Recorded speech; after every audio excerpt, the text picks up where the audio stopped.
સત્ય ખબર ગુજરાતમાં આપનું સ્વાગત છે। આણંદ ખાતે સહકારી ક્ષેત્રને સમર્પિત ભારતની પ્રથમ રાષ્ટ્રીય યુનિવર્સિટી એટલે કે ત્રિભુવન સહકારી યુનિવર્સિટીનો પ્રથમ દીક્ષાંત સમારોહ યોજાઈ ગયો, જેમાં કેન્દ્રીય રાજ્યમંત્રી મુરલીધર મોહોલ અને રાજ્યના સહકાર મંત્રી જીતુ વાઘાણી ખાસ ઉપસ્થિતિ રહ્યા હતા। યુનિવર્સિટીના આ દીક્ષાંત સમારોહમાં 304 વિદ્યાર્થીઓને મહેમાનો હસ્તે ડિગ્રી એનાયત કરાઈ હતી। સહકારી ચળવળના પ્રણેતા શ્રી ત્રિભુવનદાસ કિશીભાઈ પટેલના નામ પરથી સ્થાપિત અને સહકારી શિક્ષણને સમર્પિત ભારતની પ્રથમ રાષ્ટ્રીય યુનિવર્સિટી એવી ત્રિભુવન સહકારી યુનિવર્સિટીનો આજે પ્રથમ દીક્ષાંત સમારોહ આણંદ સ્થિત NDDB કેમ્પસમાં યોજાયો હતો। Institute of rural management Anand IRMA દ્વારા સંચાલિત MBA રૂરલ મેનેજમેન્ટ અભ્યાસક્રમના 302 વિદ્યાર્થીઓ અને 2 PhD સ્કોલરનો સમાવેશ EHD સ્કોલરનો સમાવેશ થાય છે।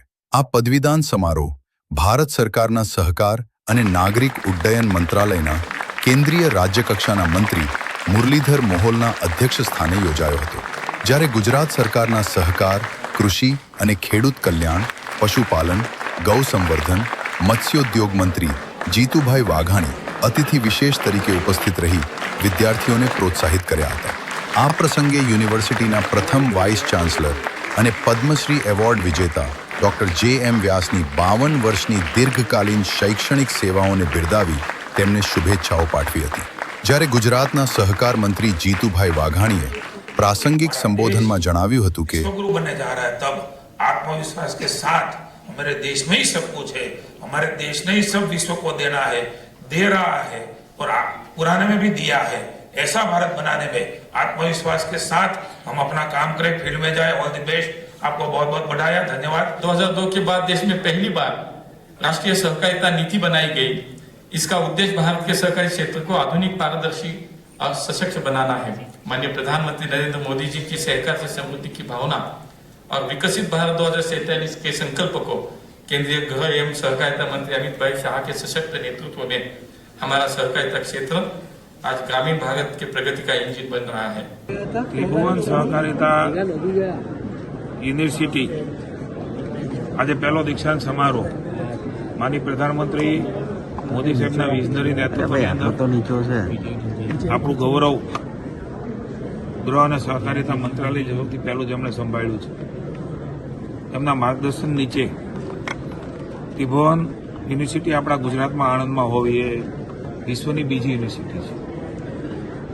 મને આનંદ છે કે આજે આ દીક્ષાંત સમારોહમાં પહેલી બેચ ગ્રેજ્યુએશન પસાર કરીને એ સમગ્ર ભારત વર્ષમાં અને વિશ્વના ફલક ઉપર સમગ્ર ભારત વર્ષના બાળકો જવાના છે, વિદ્યાર્થીઓ જવાના છે, યુવાનો જવાના। હું શુભકામના આપું છું અને ખાસ કરીને આજે કેન્દ્રના ભારત સરકારના રાજ્યમંત્રી મુરલીધર મોહોલજી સહકારિતા અને એવિએશન મિનિસ્ટર છે, અવારનવાર ગુજરાતમાં આવે છે। આજે ભારત સરકારના પ્રતિનિધિ તરીકે માનનીય અમિતભાઈ શાહના માર્ગદર્શનમાં અનેકવિધ સહકારિતામાં કામ કરી રહ્યા છે એવા યુવાનોને ઉત્સાહી મુરલીધર મોહોલજી પણ ગુજરાતમાં આવ્યા છે અને આજે મુખ્ય અતિથિ તરીકે આ ઐતિહાસિક પળ ત્રિભુવનજીના નામથી જોડાયેલી યુનિવર્સિટી તેના સાક્ષી બનવાનો મોકો મને મળ્યો છે।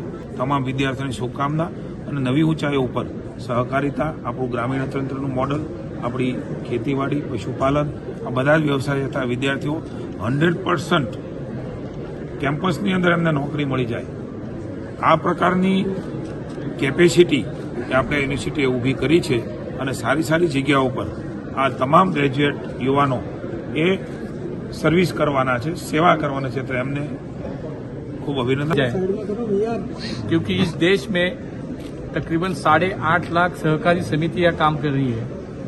उसके माध्यम से 32 करोड़ लोग इस सहकारी समितियों के सदस्य हैं, यानी लगभग इस देश की आधी आबादी सहकारिता से सीधी जुड़ी हुई है।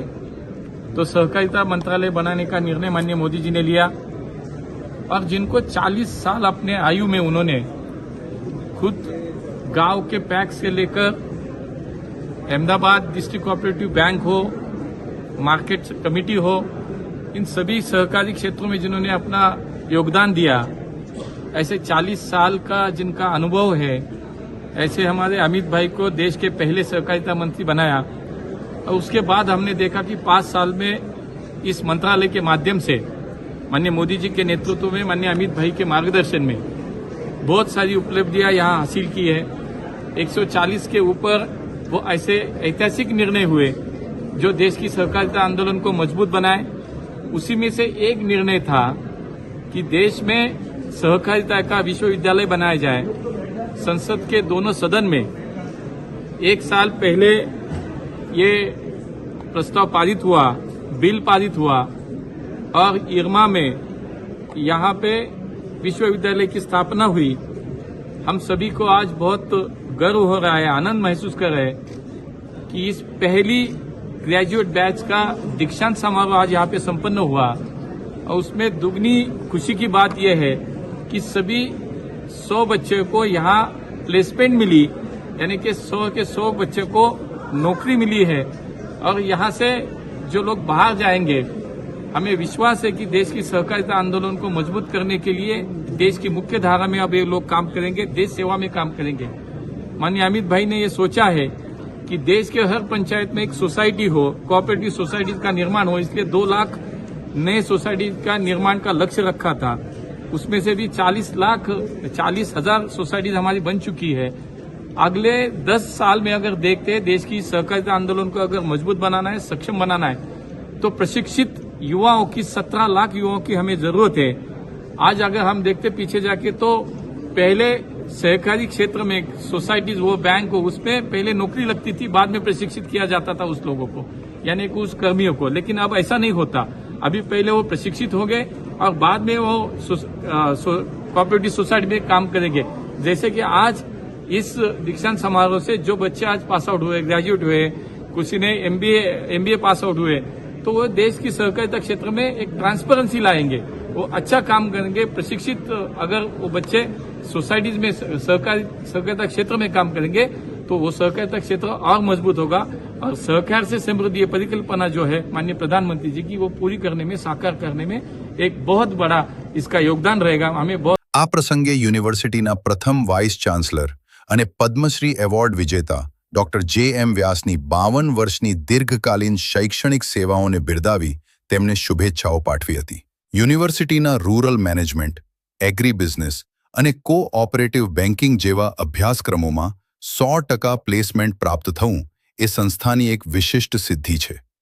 આજે રાજ્યના 16,000થી વધુ ગામડાઓમાં ડેરી ક્ષેત્રે માઇક્રો એટીએમ ક્રાંતિ લાવવામાં આવી છે, જેના થકી આશરે 26,000 કરોડ રૂપિયાની રકમ સીધી પશુપાલક બહેનો અને ખેડૂતોના બેંક ખાતામાં જમા થઈ રહી છે, જે સમગ્ર દેશ માટે સહકારી બેન્કિંગ ક્ષેત્રનું એક શ્રેષ્ઠ મોડેલ છે.